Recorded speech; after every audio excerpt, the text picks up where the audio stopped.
আসসালামু আলাইকুম। কি অবস্থা সবার, কেমন আছেন? আজকে তৈরি করব কালা ভুনা। একেবারে অথেন্টিক যে স্টাইল আছে ওইটাতে তৈরি করব। এখানে 2 কিলোর মতো গরু মাংস আছে।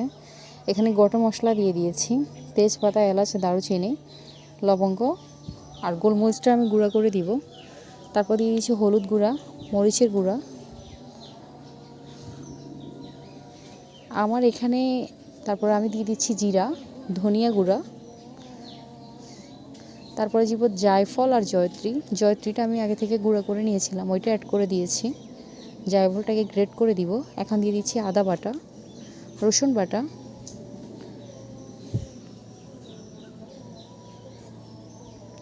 তারপর দিয়ে দিচ্ছি ফাটানো টক দই।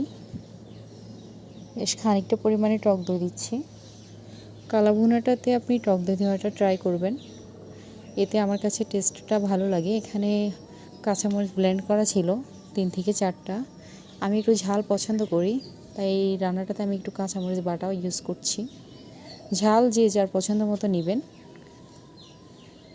কেউ কম খায় বা কেউ বেশি খায়। এই যে আমি এখানে দিয়েছি গরম মশলা 1 চামচের মতো। মশলাটাকে দিয়ে ভালো করে মাংসটাকে মাখাবো। এই পর্বটা আপনি একটু ভালো করে করবেন। যত ভালো করে মাখাবেন তত মাংসের টেস্টটা খেতে ভালো লাগবে। এটাকে ম্যারিনেট করে রেখে দিবেন 1 থেকে 1.5 ঘন্টার মতো। রাখলে স্বাদটা ভালো আসে। দিয়ে দিয়েছি লবণ, তেল দিয়ে দিচ্ছি। আর আপনি যদি চান এমনিতেও রান্না করতে পারেন না রেখে। এটাকে ভালো করে মেখে নিব,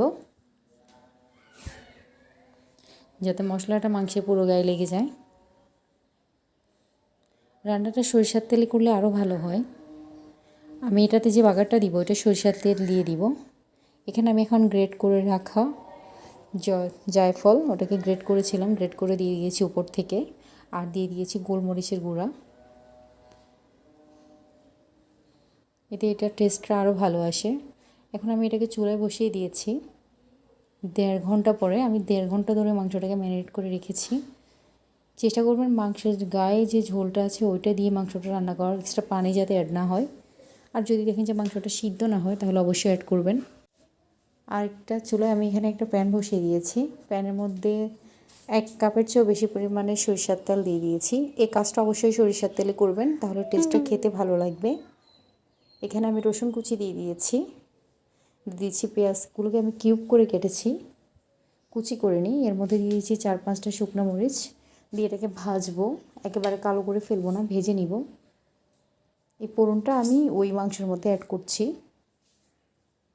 ভালো করে ভাজবো, যাতে কালো না হয়ে যায় ওইরকম করবো না, বেরেস্তা করবো না, আমি তো ভেজে